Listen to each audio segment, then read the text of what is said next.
Отандық әнші Нұрболат Абдуллин мен жұбайы үшінші сәбиінің жынысын білу үшін гендер пати жасады. Бала жынысын анықтау үшін түсірілген видеоны әншінің жұбайы Гүлфарида Жұбаева өзінің Instagram желісіне жүктеп, астына жазбарына: "Күтіп жүргендеріңізді білемін, негізі басында бұл рәсімді жасамаймыз дегенбіз. Тек Шахназ бен табиғат қашан шар жарамыз деп жылап жүрді.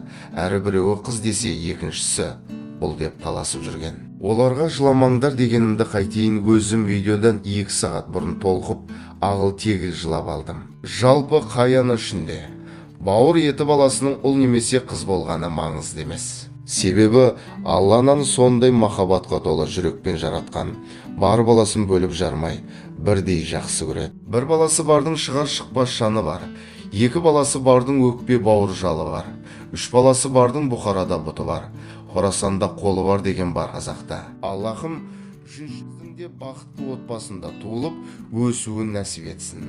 Аллахым үшінші сәбиіміздің де бақытты отбасында туылып, өсуін нәсіп етсін. Сіздің ойыңызша деп жазба қалдырды. Айс KZ каналы Нұрболат Абдуллиннің отбасына бақыт тілейді. Егер видео ұнаса, каналға жазылуды ұмытпаңыздар. Видеоны ұсынған Айс KZ каналы.